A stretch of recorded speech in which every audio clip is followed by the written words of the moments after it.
Hello friends, income tax के cases की series में आज जो केस हम डिस्कस करेंगे वो इस चीज़ को लेकर के है कि यदि कोई असेसी अपनी इनकम टैक्स के रिटर्न टाइम पर फाइल नहीं करता, लेकिन यदि वो अपनी रिटर्न बिलेटेडली फाइल कर भी देता है, या कई केसेस में जहां पर असेसी को एक टाइम लिमिट दी जाती है कि असेसी को इतने दिन के अंदर रिटर्न फाइल करनी है, जैसा कि सेक्शन 153A में एओ असेसी से कहता है कि आपको 20 दिन के अंदर रिटर्न फाइल करनी है और असेसी उस 20 दिन के अंदर अपनी रिटर्न फाइल नहीं करता, तो क्या ऐसे केसेस में उस 20 दिन को क्रॉस करना असेसी को प्रोसिक्यूशन प्रोसीडिंग्स की तरफ लेके जा सकता है? दूसरा, प्रेजेंट केस के अंदर ये इशू था कि यदि असेसी को किसी लोअर अपीलेट अथॉरिटी पर किसी गलत ग्राउंड पर रिलीफ मिल जाता है, तो क्या ये भी एसएससी के लिए आगे जाकर के फैटल हो सकता है? ये सारे issue honourable Delhi high court ने अपने एक case principal commissioner of income tax versus Prabodh Kumar Tiwari के केस में डिसाइड किए। ये केस 485 ITR पेज नंबर 196 पर रिपोर्ट हुआ और इस केस का जजमेंट 9 जुलाई 2025 को आया। प्रेजेंट केस में एक सर्च की वजह से एसएससी को सेक्शन 153A का नोटिस इशू किया गया 20 दिन के अंदर अपनी रिटर्न फाइल करने के लिए। एसएससी ने इन 20 दिनों के अंदर अपनी रिटर्न फाइल नहीं करी। एसएससी को सेक्शन 142 सबसेक्शन 1 के नोटिस इशू किए गए, जिसके लिए एसएससी ने उनका कंप्लायंस नहीं किया। एसएससी ने इनकम टैक्स ऑफिसर को लेटर लिखा कि एसएससी को कुछ मटेरियल प्रोवाइड किया जाना चाहिए जिससे वो अपनी रिटर्न जो है वो तैयार कर पाए। प्रेजेंट केस में एसएससी के ऊपर कोई सीबीआई के एक्शंस भी हुए थे, जिसकी वजह से एसएससी के जो फादर इन लॉ हैं वो भी अरेस्ट हुए थे। इन सब कारणों की वजह से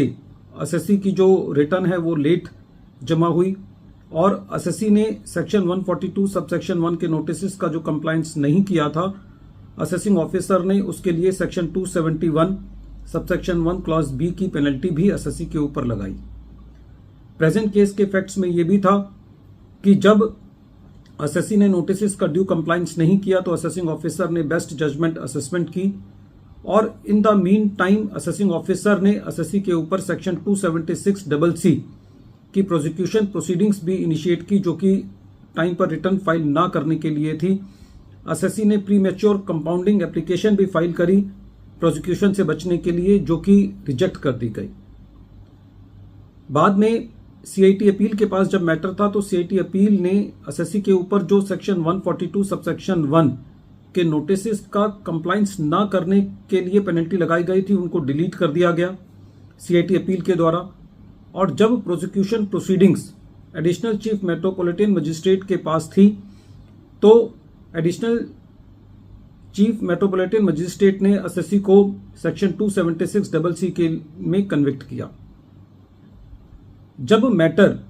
आगे एडिशनल सेशन जज के पास गया तो एडिशनल सेशन जज ने जो एसएससी के ऊपर प्रोसिक्यूशन प्रोसीडिंग्स थी उसको सेट असाइड किया। उनका मत ये था कि क्योंकि जो एसएससी ने नोटिस का कंप्लायंस नहीं किया है और जो उसके लिए एसएससी के ऊपर सेक्शन 271 सबसेक्शन 1 क्लॉज बी की पेनल्टी लगाई गई थी, जब वो डिलीट हो गई है तो एसएससी के ऊपर प्रोसिक्यूशन नहीं बनता। रेवेन्यू ने इस मैटर को दिल्ली हाई कोर्ट में चैलेंज किया और जब ये matter honourable Delhi high court ने सुना तो कोर्ट का ये कहना था कि जो सेक्शन 276CC है वो एक सेपरेट फुटिंग पर है। वो इसलिए प्रोसिक्यूशन प्रोसीडिंग्स उस सेक्शन में है क्योंकि एसएससी ने सेक्शन 153A के रिटर्न टाइम पर फाइल नहीं की और सेक्शन 271 सबसेक्शन 1 क्लॉज बी की जो पेनल्टी है वो सेक्शन 142 सबसेक्शन 1 के नोटिस का टाइम पर जवाब ना देने की वजह से थी। तो दोनों के अंदर कोई इंटरलिंकेज नहीं है।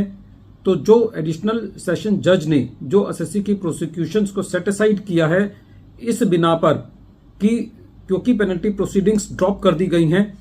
वो सही नहीं है, क्योंकि पेनल्टी प्रोसीडिंग्स किसी और इशू पर थी और जो प्रोसिक्यूशन प्रोसीडिंग्स हैं वो किसी और इशू पर थी। फर्दर कोर्ट ने ये कहा कि जो एडिशनल सेशन जज ने जो प्रोसिक्यूशन क्वैश किया है वो गलत ग्राउंड पर किया है, लेकिन क्योंकि प्रेजेंट केस के अंदर जो एसएससी की रिटर्न फाइल करने में डिले हुई उससे ये पता चलता है कि एसएससी का उस रिटर्न को डिले करने में मेंसिया नहीं था, क्योंकि एसएससी ने खुद असेसिंग ऑफिसर को ये लेटर लिखा था कि मुझे मटेरियल प्रोवाइड किया जाए, क्योंकि सेक्शन 278E वो ये कहता है कि जब कभी भी कोई प्रोसिक्यूशन प्रोसीडिंग्स एसएससी पर चलाई जाएंगी तो ये माना जाएगा कि मेंस्ट्रिया है और एसएससी को ये नेगेटिव बर्डन डिस्चार्ज करना होगा। क्योंकि प्रेजेंट केस के अंदर एसएससी इस चीज को बता पाने में सक्षम था कि एसएससी के ऊपर सीबीआई की प्रोसीडिंग्स हुई, उसके फादर इन लॉ को अरेस्ट किया गया और बाकी सारे फैक्टर्स इस बात को दिखाते हैं, जैसा कि एसएससी ने ईओ को ये लिखा कि उसको डॉक्यूमेंट प्रोवाइड किए जाएं उसको अपने रिटर्न फाइल करने के लिए। तो ऐसे केस में ये एक एब्सेंस ऑफ मेंस्ट्रिया का केस है और प्रोसिक्यूशन प्रोसीडिंग्स एसएससी पर नहीं बनती। फ्रेंड्स, इस केस से एक चीज और निकल के आती है कि यदि कोई हमको एपिलेट कोर्ट या कोई एडजुडिकेटिंग अथॉरिटी हमको कोई रिलीफ दे रही है गलत ग्राउंड पर, तो हमारी ये जिम्मेवारी बनती है कि हम उसको ये बताएं कि हमारा रिलीफ इस ग्राउंड पर नहीं बनता यदि हमको पता है, क्योंकि अल्टीमेटली वो आगे जाकर के यदि कोर्ट उससे कन्विंस नहीं है तो हमारा ऑर्डर जो हम रिलीफ मिला वो क्वैश भी हो सकता है और रिमांड भी हो सकता है। और रिमांड एक अपने आप में एक बहुत बड़ी एसएससी के लिए एक तरीके से पेनफुल एक्सरसाइज है। वीडियो के अंत में एक बार फिर मैं केस का नाम रिपीट कर रहा हूं। केस का नाम है principal commissioner of income tax versus Prabodh Kumar Tiwari और ये केस 485 ITR पिन नंबर 196 पर रिपोर्ट हुआ और इस केस का जजमेंट 9 जुलाई 2025 को आया। Thank you friends.